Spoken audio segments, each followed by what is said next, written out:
I'm Stuart Garlick. Hello and welcome to the E-Talking podcast from Motion E, the website dedicated to all forms of electric and sustainable motorsport, particularly Formula E, but this time on the podcast we're taking a different turn because we're talking to touring car journalist Neil Hudson about ETCR, which is the upcoming new electric touring car series. We'll also digress a bit into stories about touring car racing and about some of the biggest personalities around the world in touring cars right now. But mostly we'll be talking about ETCR and about his work as a touring car journalist as well. If you'd like to tweet Neil Hudson, then his Twitter is @NeilHudson. His Medium is medium.com/@NeilHudson. And of course, if you'd like to get in touch with Motion E, then we are motione.org. And you can tweet us at motione.org, all one word. And also, if you'd like to subscribe for some exclusive articles on Patreon, then it is patreon.com and just search for Motion E. And you'll find us there for as little as $1 a month. You can get access to all that juicy detail and all those newsletters and extra articles that you would not otherwise get, and also some great additional bonuses. Anyway, on with the podcast. Okay, hi Neil, welcome to the podcast. So, you are a motorsport journalist specialising in touring cars, and you're also a motorsport PR as well. So, how's the motorsport journalism going, and where are you writing most of your stuff right now? Hi, nice to meet you. Let's see. So at the moment I'm doing a bit more freelance journalism at the moment and a bit PR for some various teams and drivers across the championships. I did the PR for the TCR Scandi Championship for the last 2 years. Obviously my background, I've been a journalist at Touring Car Times for 10 years, left there just a few months ago. You'll find my stuff mostly I'm putting it on my Medium profile for now, or just bits and bits here and there. That's medium.com/@Neil Hudson. They do it. So I'm sort of working on my 2020 plans really right now. So hopefully I'll be more available and more around in different places next year. It was on Medium that I read your stuff. First of all, you wrote a really good profile of Thiago Monteiro on his comeback to touring car racing, which I believe was quite a difficult road back for him. That's the ex-Jordan driver in Formula One who's been racing for Honda the last few seasons. I was really impressed with the way that you sort of got invested in his story. Really, I guess. Thiago, yeah, obviously. Formula One driver. He's been a touring car driver for a long time, a good part of the touring car family now. I think he started in 2007, wasn't it? Just after his Formula One career. And yeah, it was a high-profile crash, I suppose, he had whilst leading the championship. I mean, it was his. People consider it a year he was going to win the title. Was no question. 2017, and it effectively was robbed from a really horrible testing crash in Barcelona. And yeah, he came back late last year. People weren't sure if he was up to his speed yet. And then, earlier this year, his home race, a fantastic victory. And it was just sort of a sort of fairy tale sort of end to that 2-year recovery period, I suppose. So yeah, it was a nice piece to do as well. Yeah, and you've done plenty of good pieces. For anyone who wants to find your work, it's medium.com/Neil Hudson. And I'm sure you'll be publishing. So in fact, you've published something else there in the last couple of days, I've noticed as well. Yeah, 2 things this week. I suppose we had the World Touring Car calendar came out for next year, so I put a more comedy slant on it and sort of said what I'd do as my own calendar. The new World Touring Car calendar is very much 80% the same as last year's, but it's got 2 great new events in Korea and Spain. But I also went, well, what if we mixed it up a bit and went for what I'd want as a calendar, I suppose, adding in Bathurst and things that won't happen at Brands Hatch, just so I got somewhere close to go to. Huge megaphone emoji and a storp, please. And a stop. That's even off the Swedish calendar for next year, I think, isn't it? So, it's which is really ironic because the W Series is going there for the first time. Must be picking up, because there's also DTM's going there, isn't it? So it's got some international events and it's lost its home race instead. But I guess it's one of those things. Although, is it politics? I think it's just more. You've got there's quite a lot of circuits in Sweden, surprisingly, and the championship can only host so many. It's the Scandinavian championship. Literally, it's not the Swedish championship. So they have to go to Denmark to kind of justify that title, I suppose. So they've got 2 races in Denmark next year. I don't think they've been officially announced yet, but you run out of circuits when you've got Knutstorp, Mantorp Park, Valkenburg. You have to pick probably commercially which circuits are yours. And there was a great new event, which is the one I mentioned in my blog this year at Skellefteå, the very north of Sweden, where basically it doesn't get dark. It was a very strange event to go to. You sat there in a hotel and it's sort of dusk, and it stays dusk, and then it's dawn. At some point, there's no night. It's we'll get on to the main point of our conversation in a sec, but this is a fascinating thread to go down, and I wonder when is are they going to the Kimi Ring, that new Finnish circuit, yet? No, there's no. This Scandi just goes to Sweden and Denmark now. I'm trying to remember which way around it was. Finland is Scandinavia, isn't it? It's that way around. But they haven't had a race Finland's in a Nordic, while. I'm not sure. Yeah, it's a bit muddled up there. Which way round it is, for the Norway isn't. Yeah, so I don't think there's been a finished round. I think there was one a few years ago, but it's not part of their calendar. They don't have any finished races at either moment. Because I mean, motorsport is clearly happening in the Nordic world. Because I was surprised to see that Finland had built a Class 1 circuit. Clearly, they're pursuing a Grand Prix. But I would have said that given Finland's sort of social consciousness, I would have said that something like Formula E, or indeed the category we're going to talk about in a moment, ETCR, would have suited it far better. It could well be. So yes, the Scandinavian Championship is obviously internal combustion engine at the moment with TCR, but they have fluttered with electric. They had an electric car demonstration last year, which was in my other piece I put online yesterday. There was the PWR 001 that's built by the PWR racing team. That's a fully electric touring car. So it's an ETCR-esque car, but it's not actually an ETCR car. Developed 610 brake horsepower, and they ran that around the Mantorp Park circuit last year as a demonstration of what they could do in the future. Because Sweden and these Nordic countries, they're very much on board with moving to EVs. So it's very much part of their nature to try to say, okay, well, let's get our championship on board with that as well. So, and the EV infrastructure in certainly Norway and probably Sweden to an extent is pretty awesome, isn't it? Yeah, it's just quite noticeable. Certainly in Norway, I think every other car's a Tesla, isn't it? So it's sort of And so Sweden very much they're very culturally being pushed that way to adopt EVs. So. Yeah, I think that's why I think they're looking at it's quite strange as well, thinking, because when you look at sort of where we live in the UK, where we're much more where EVs make more sense, I suppose, as we're very much more in sort of localized areas. There's quite big gaps between cities in Sweden. So you kind of think, okay, well, the range anxiety is more of an issue, so that's why they have to have more of that infrastructure in place to adopt that technology. Well, you say that, although it's very rare you'd need to drive city to city 250 kilometres in a day, isn't it? Oh, well. But where did you go in between? Yeah, true. Yeah. Need those charges in the middle of the fjord or the mountains, don't you? But yeah. Okay, so let's break it down, because this is the first time we've talked about closed wheel racing, except for Le Mans sports cars on this podcast. So this is the Talking podcast. So it's usually vaguely related to electric topics, although I have strayed into esports and into ICE engines when it's interesting. So for this time, I thought it would be interesting to talk to you because obviously touring cars are going more electric, as is World Rallycross to an extent. But let's begin with so ETCR. Before we get there, we need to talk about TCR. So can you explain in a nutshell the difference between TCR and all the various other touring car formulae that people might know?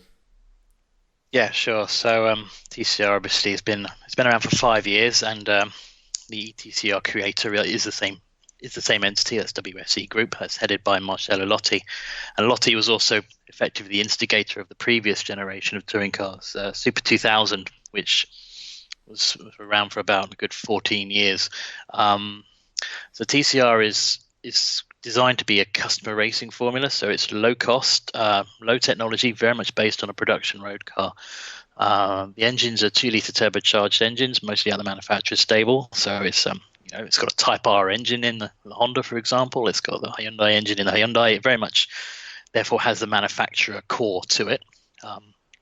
Most of the vehicles are produced by the manufacturer's own customer racing motorsport stable. So you've got Volkswagen, Audi, Cupra, which is the new sport brand for Seat, Honda, Hyundai, Lynk & Co, the new Chinese marque.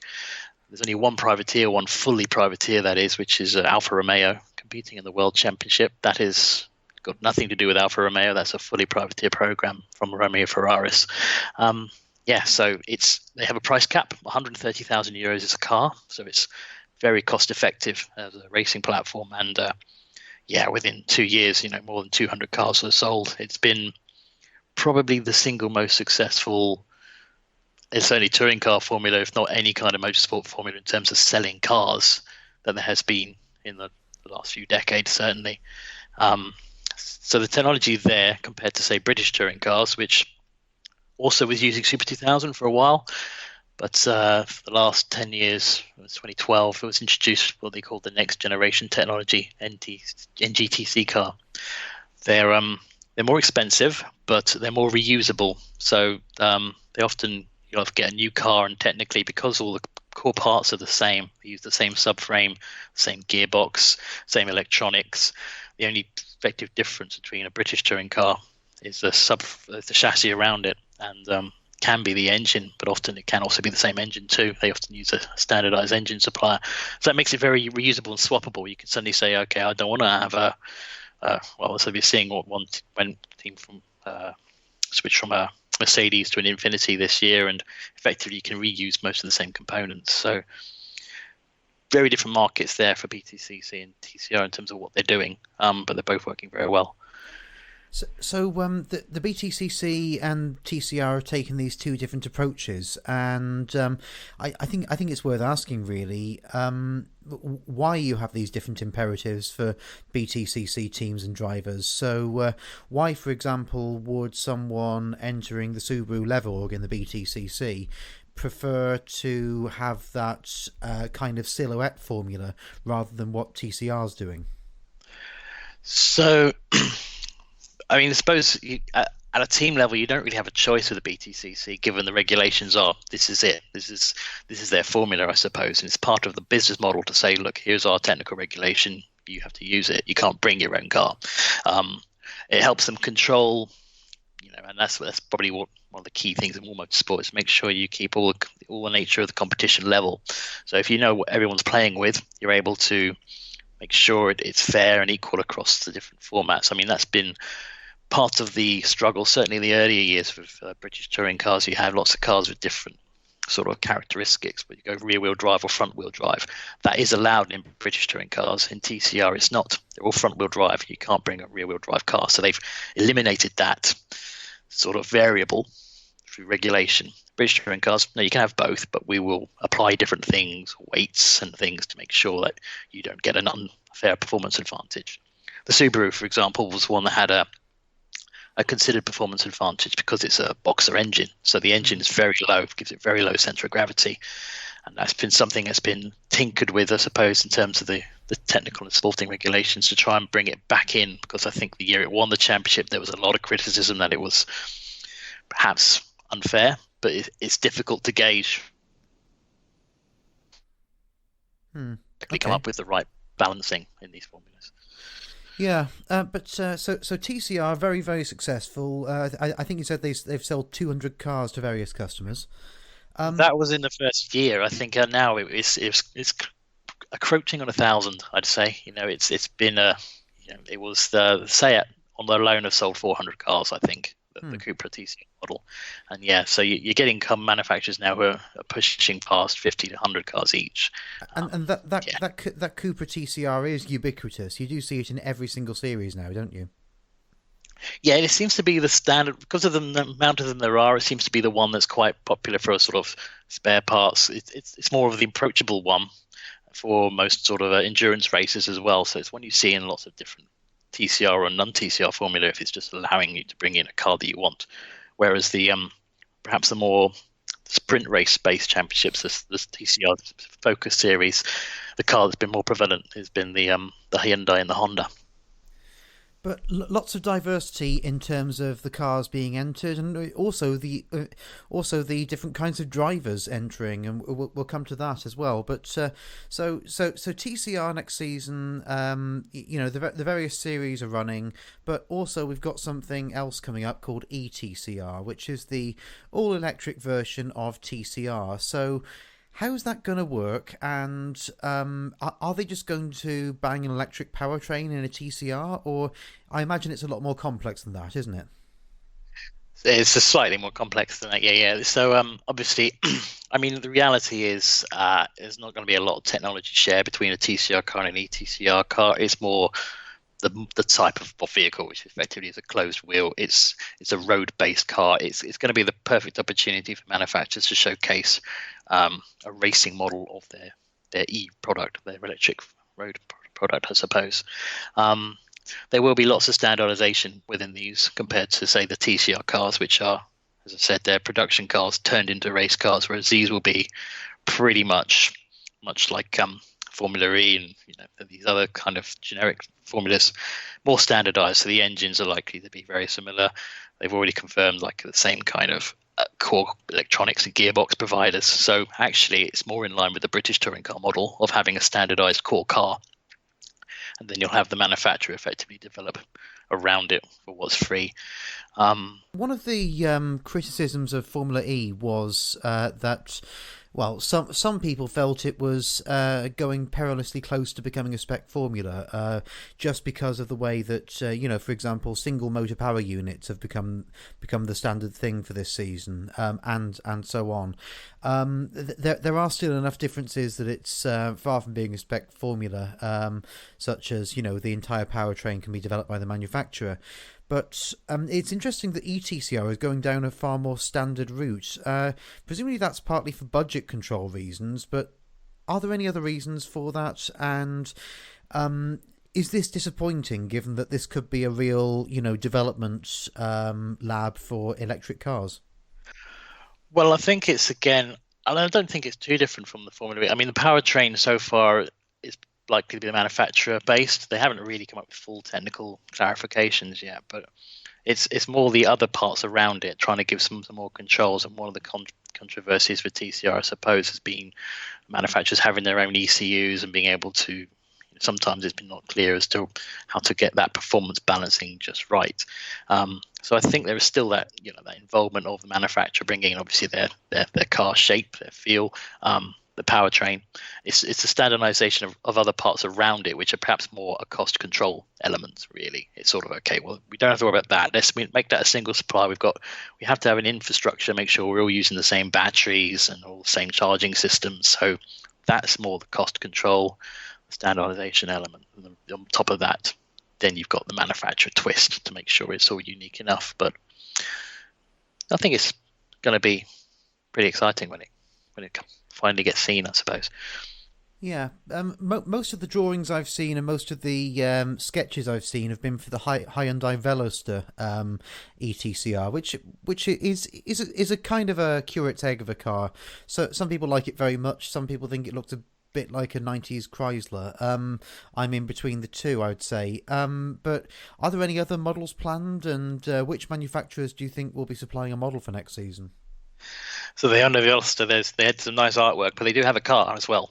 So it has been out testing. The Veloster, also they have a TCR version as well, so it's sort of based on that. They've already confirmed the Cupra E-Racer. That's the Seat sport brand, effectively. The new Seat name. With Matthias Ekström now doing the development work.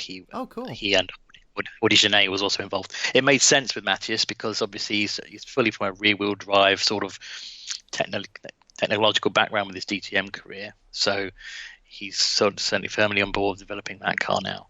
And just recently, they just confirmed the third model, which is the Alfa Romeo Giulia. That is the first full non-manufacturer model. So that shows that it's not just about manufacturers here. They can actually have privateer programs, because that, again, as I mentioned earlier, Romeo Ferraris, the Italian car builder, race car builder, they're going to develop the Giulia ETCR for competition. So that's 3 so far in the can, which is a good starting point for championship. Still, maybe a good 6 or 7 months away from his first race, but we expect more to follow, particularly from the Volkswagen Group stable, perhaps. When an E Series starts out, I guess the first season is a bit of a struggle generally. If we look at the first season for Formula E, the first season for Moto E over on the MotoGP support bill, generally the first season is about proving it's out there, showing it's a good proof of concept, and getting other manufacturers to join. Would you imagine there'll be more interest in season 2 if they can prove that it's a goer?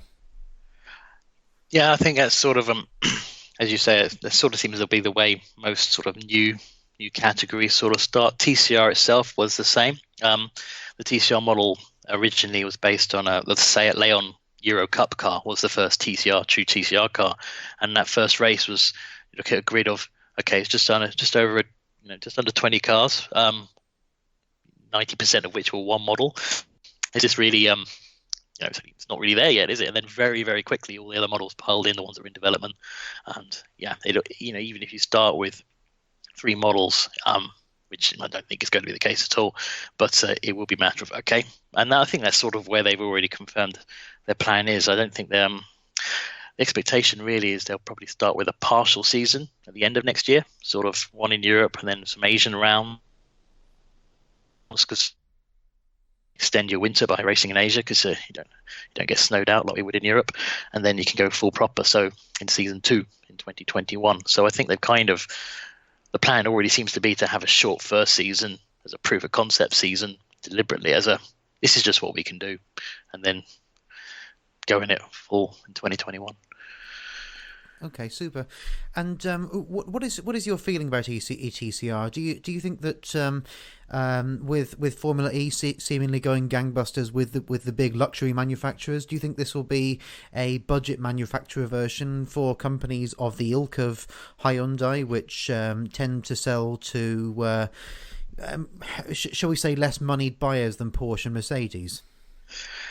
It's an interesting split, I suppose. You've got your top premium manufacturers currently competing in Formula E. Hadn't really thought of that. I suppose it's the model I suppose that's the split you've already got within touring cars and sports cars, effectively being replicated across the E Formula. Because you'd say, okay, because if you're a sports car driver, you're going to be thinking, okay, you got your Ferraris and your Porsches already there, and your Aston Martins. Yes, so far the brands confirmed are Hyundai, Cupra, and Alfa Romeo is a sort of premium brand. I think it is more, it's more the customer focused brands, the ones that are more mass market. But I don't know if that's going to be a massive restrictor. I mean, BMW have been a historic supporter of touring car racing in various forms. So it's not impossible, I suppose, that you get more premium brands fighting their way in. But I suppose the first set will be the people who are involved in TCR right now, and that's your Hondas, Hyundais, Cupra, Volkswagen. So we'll see how many of those. Are you surprised that we don't see a Leaf in there, given its reputation among EV buyers? Nissan's one of the oddest ones in terms of its motorsport programs historically, isn't it? The last thing they did pretty big was sports cars, and not really. We've always been thinking we'd see a Nissan touring car. They were sort of hinted as bringing the Pulsar TCR. It was supposed to be a Pulsar GTIR, if I recall, sort of a performance model, but Nissan approach sort of didn't go that way. I think the Pulsar also wasn't necessarily that successful a model. So yeah, I mean, we keep hearing Nissan. We did for a while in touring cars, but they generally seem to be very much focused on more showing off their road car projects in sort of road car formula, kind of like a Nürburgring special car or something like that. They haven't really delved into motorsport fully. So we have some manufacturers just seem to skirt around motorsport now. It's not part of their program. Whether or not e-racing will bring them in, but so far it doesn't really seem to have done so far, because they seem to focus more on the Renault side, I suppose, when they were more closely working together to do that.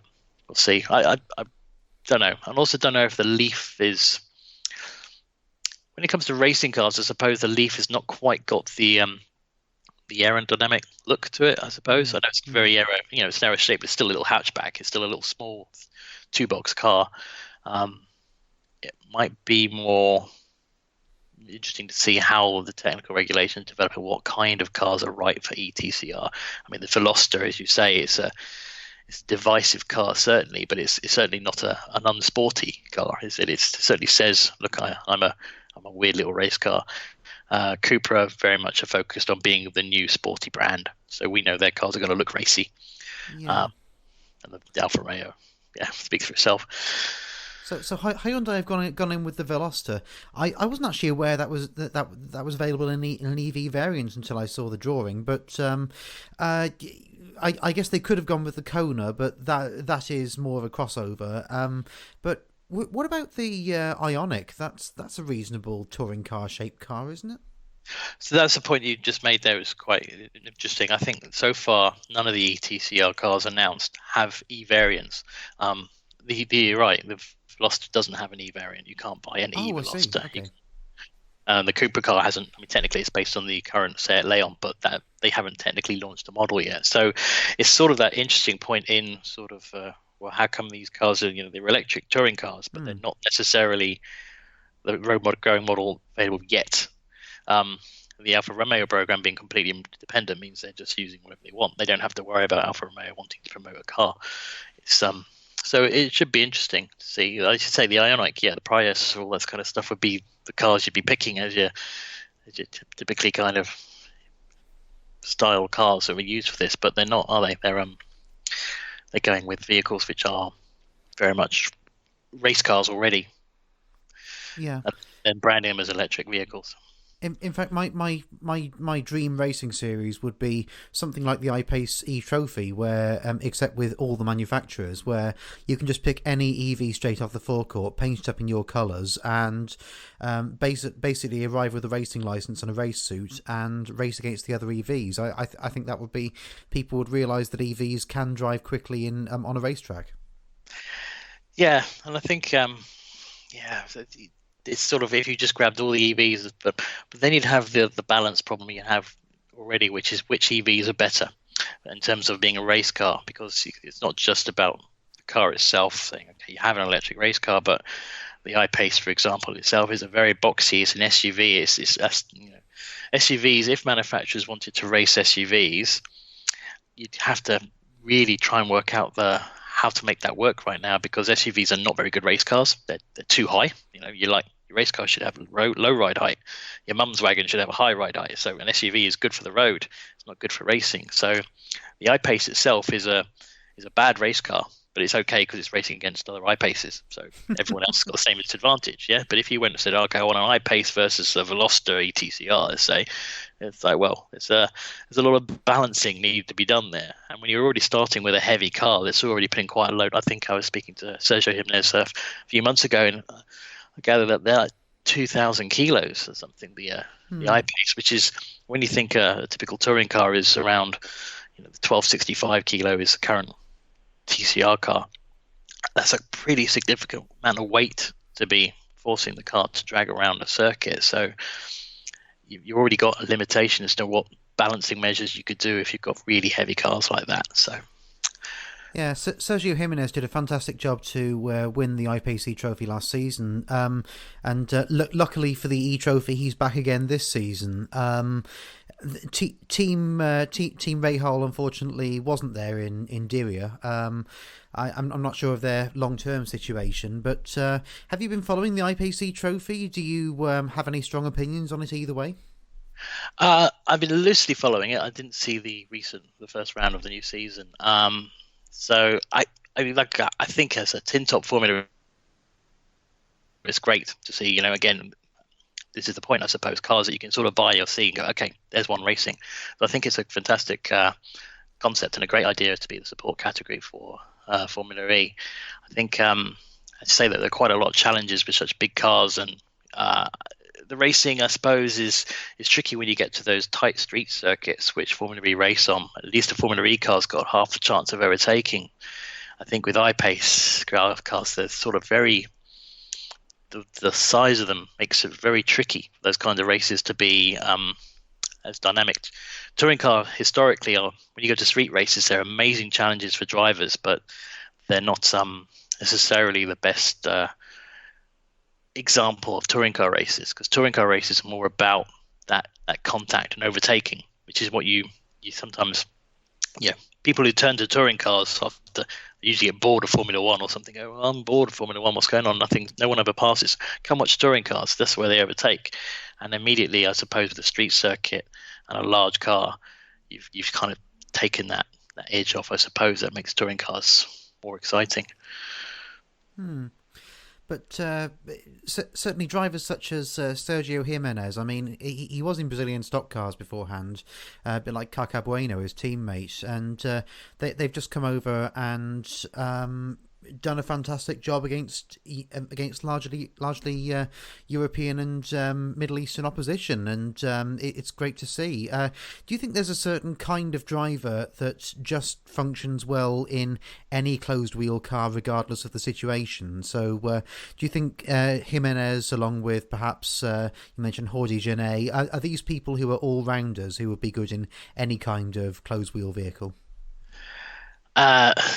There are quite a range of closed wheel vehicles. I suppose you often there are groups of racers who switch depending more on the types of cars. I mean, Brazil stock cars are unique in their own way. They're very much more their background. Their drivers sort of come from single-seater backgrounds, and it's the same kind of trend you see with DTM drivers. DTM drivers mostly switch to Formula E or have come from Formula 3 or go to sports cars. They don't go to TCR or the more traditional sort of lower downforce touring cars, because there's a completely different driving style. So Jose Maria Lopez is a key example. When he came in, when world touring cars went more to a high downforce concept, he ruled the roost. He won the championship 3 years straight against Ivan Muller, and we thought, wow, this guy's amazing.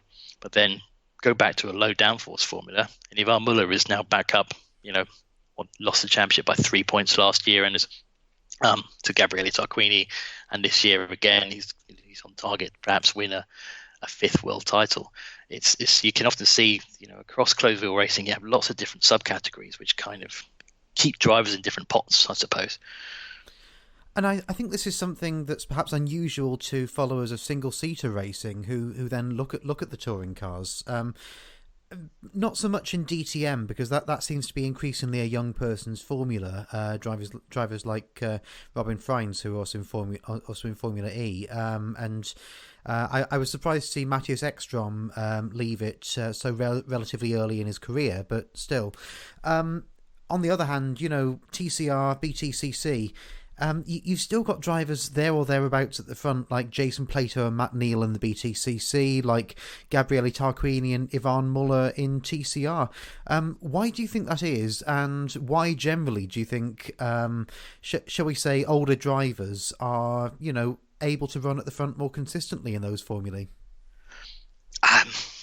They're just, I think some of it's just down to the type of racing. I suppose the bit that forces you about single seaters is the full high downforce, the full sort of the focus of racing is much more.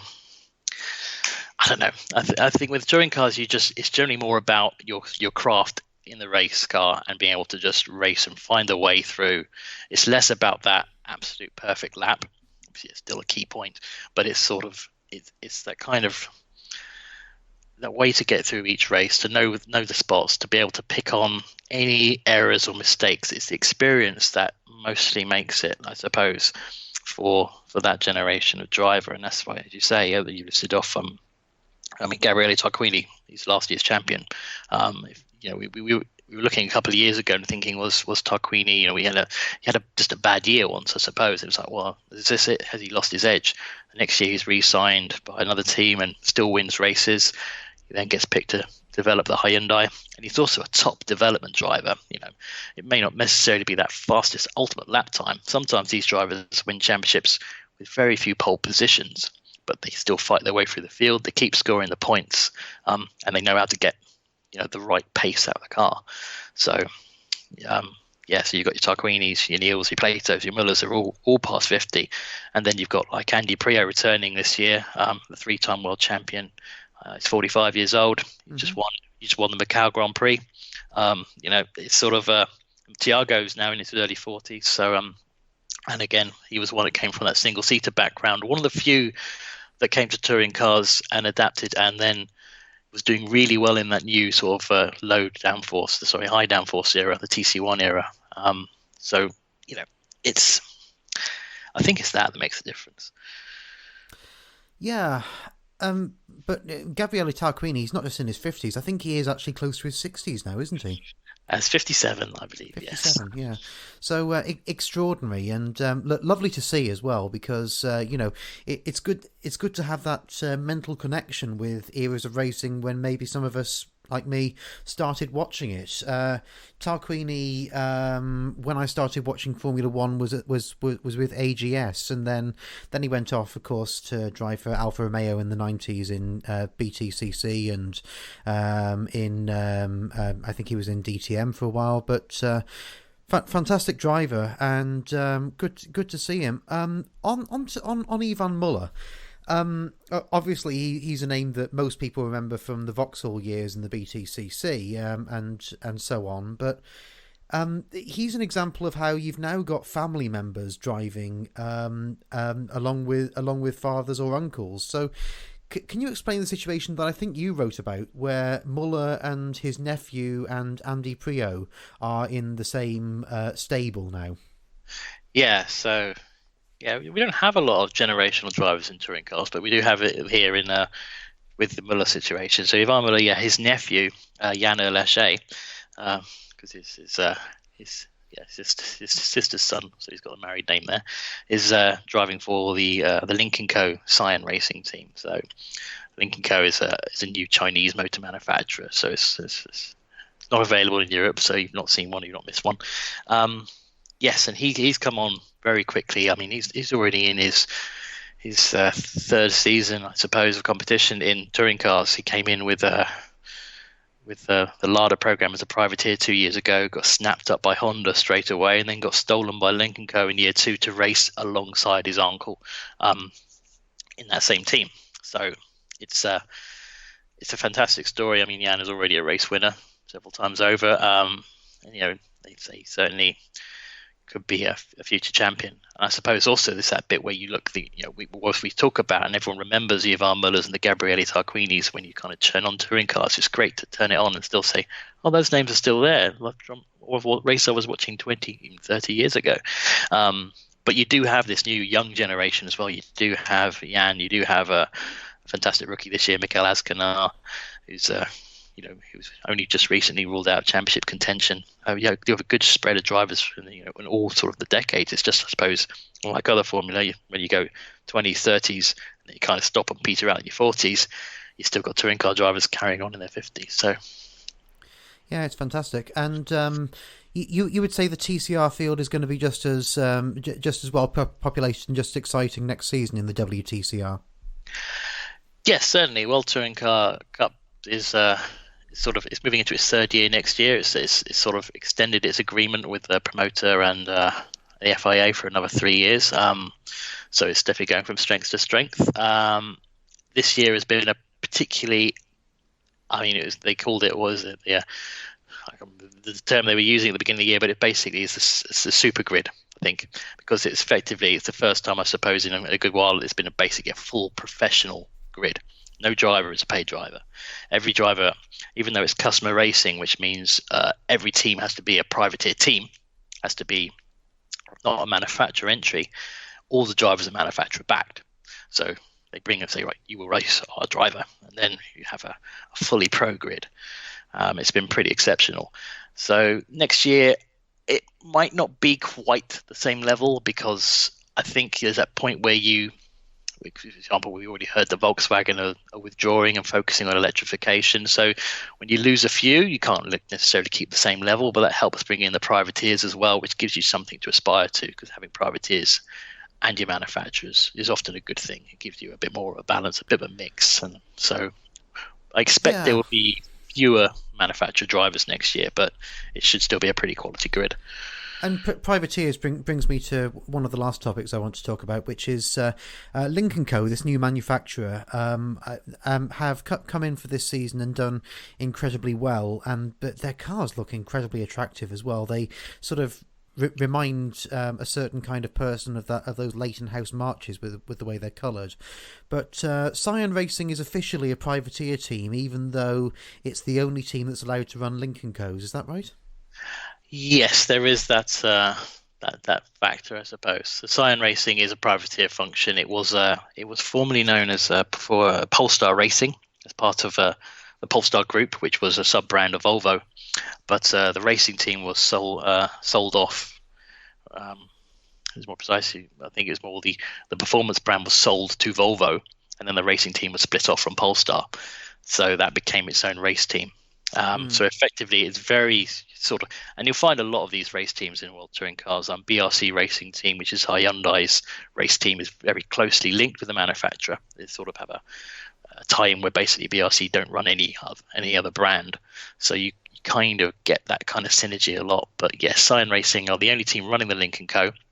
TCR sort of has a key regulation, which is manufacturers must sell cars to customers, but I suppose sometimes you get that development cycle bit where effectively, certainly saying in the first year of the Honda, that you don't mass produce vehicles necessarily. So Lynk & Co.'s position has been they will sell more cars in year 2, but year 1 it has been more about developing the car in the championship on its own. So yes, so far only Scion Racing have the cars, but next year they are required to allow more privateers to get hold of the cars in various markets. From what I've been reading, they're a bit of an automotive disruptor. I think they're still part of the same group, the Geelong group, as Polestar and Volvo. And correct me if I'm wrong there, but I also read that they are working on a sort of a kind of a semi-rental service for their cars. So the theory is that you don't need to directly own a car. It's more of a leasing system. That's something new, and it sort of brings the ethos of Netflix or Spotify to personal car buying or car driving. Is this something that you think we'll see more now that we have EVs and now that we have car for hire companies in most cities, or is it going to be a flash in the pan, would you say? It is, yeah, you're right. It's part of that model they're doing. The Geely Group is sort of, Lynk & Co will allow you to rent the cars. I don't know if it's exclusively, but yeah, I think it's exclusively renting your cars. Effectively, take out a contract, as you say, Netflix style, I suppose.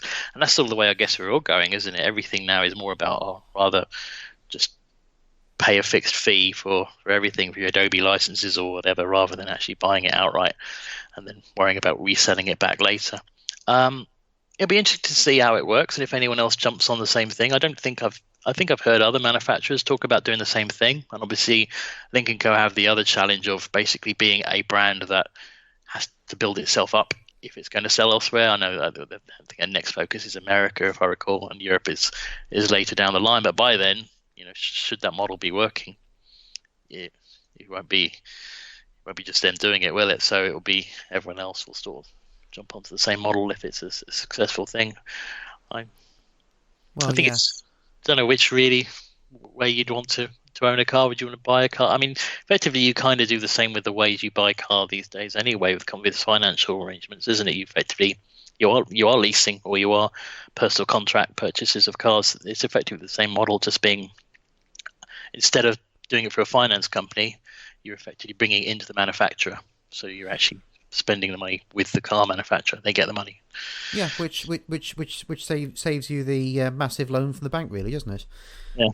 Yeah, so good idea, but I've got to say, everything the Geely Group is producing, the Volvo designs, the Polestar 2 certainly, and this Lynk & Co, they're all incredibly attractive, and they all seem to be priced at least with middle class buyers in mind, and given I'm a Volvo fan since birth, really, through my family, that's a really nice thing to see.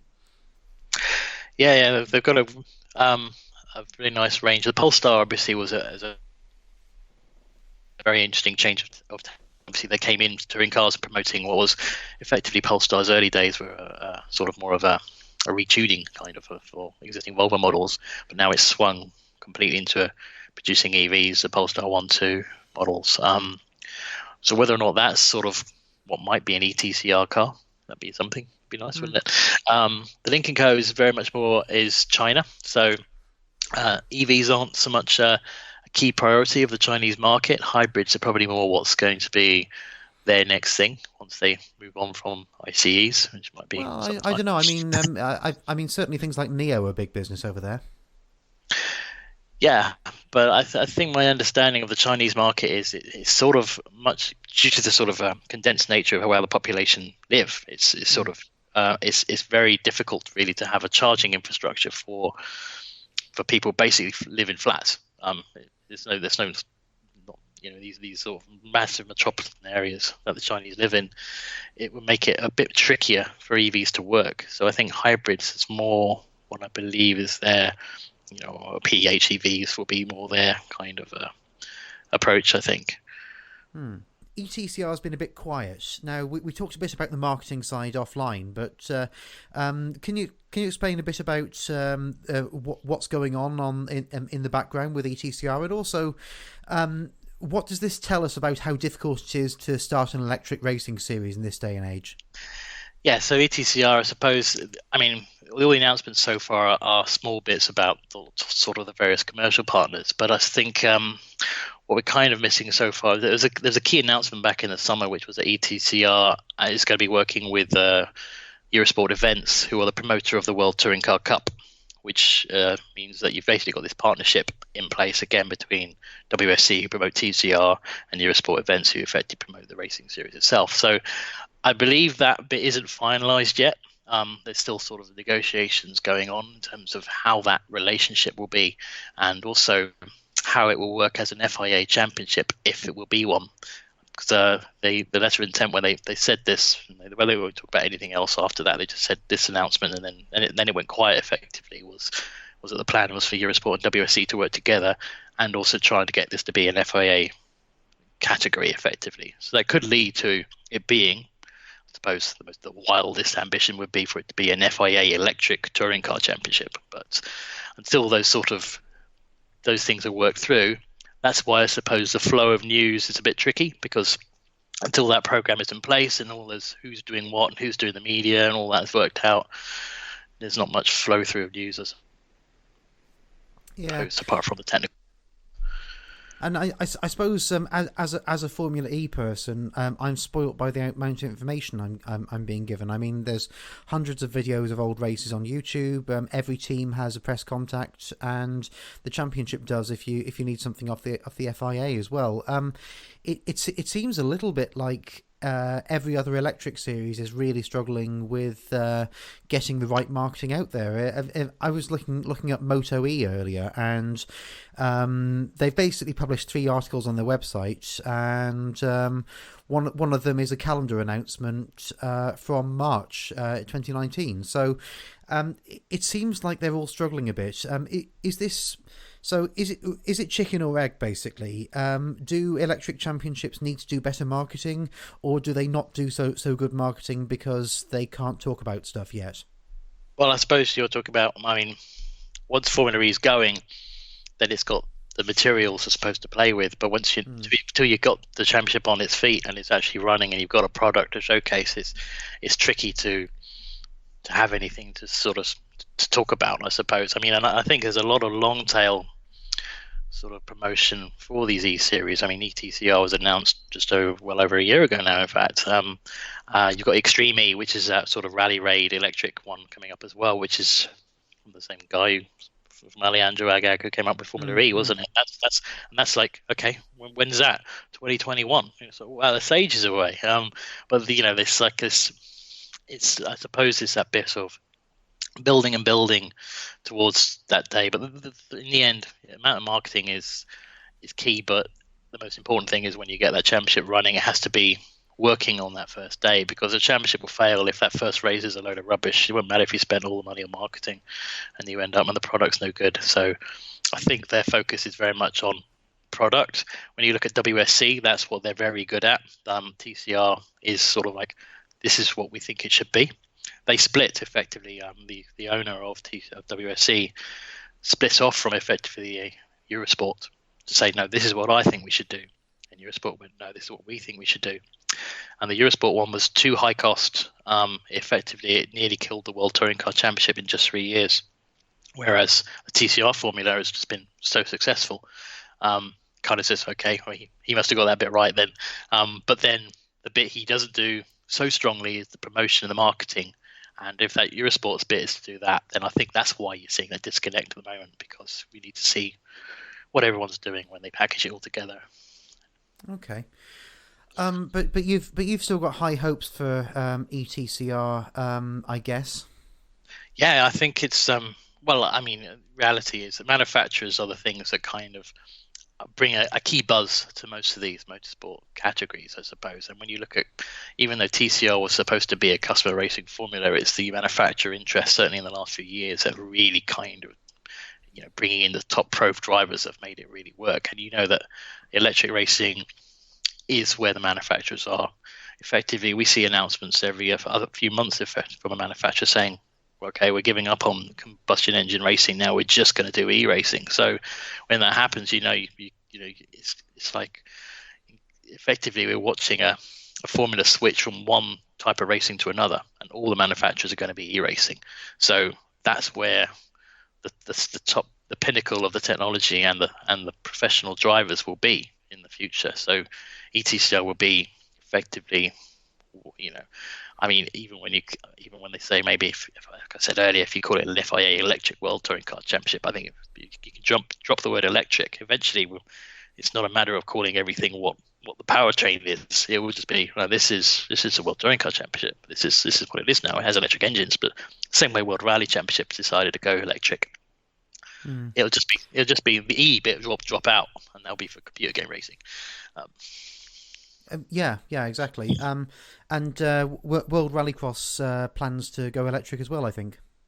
Yeah, so theirs has been a sort of similar, I suppose. It's that bit where you announce the idea, but then it's tricky to work out how to make it work. And I think so they've got their Project E program coming in next year now as they start to adopt an electric rally car.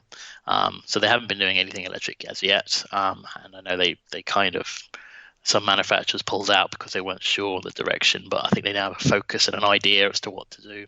So within 2 years, you'll see very electric World Rallycross, and that'll be given the short sprint formula, I think it'll work very well there. The difference will be the sound element, I suppose, as to how that works, because having gone to rallycross events, the noise of them is the most insane thing. So I think when I look at electric touring cars, I think, okay, that could work. It's fine. It's just there's a little bit of the noise, but most of the places I go to, touring cars are restricted so much that effectively electric cars are probably louder. But rallycross, it's weird. Sounding is part of it, so I don't know how they'll balance that, but it'll be an interesting challenge for them.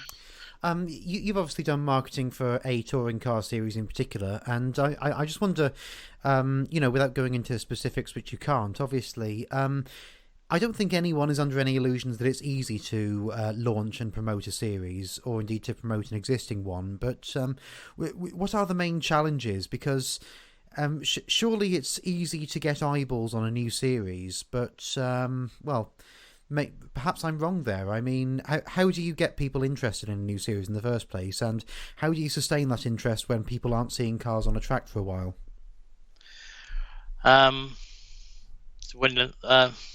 So the bit about not seeing them in a while, what do you mean by that?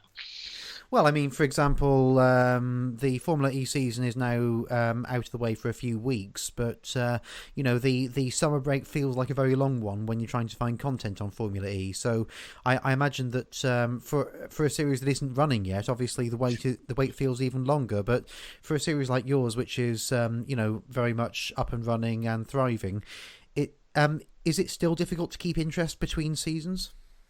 Yeah, I see me. I guess we get used to this kind of thing in motorsport now, where you have lots of championships have longer off seasons. or even mid-season breaks. I think, as you say, Formula E's got 7 weeks, isn't it? I mean, that's nothing. I think the World Touring Cars next year's got a 9-week break in the middle. I suppose you kind of, with this modern way of social media, there's a lot of stuff you can do. You kind of build up for it. You get your video clips ready. You kind of keep some stuff moving to make sure that people can sort of keep in touch with things that are going on. But obviously, some part of the news is effectively the racing, and if there's no racing, then there's only so much you can do.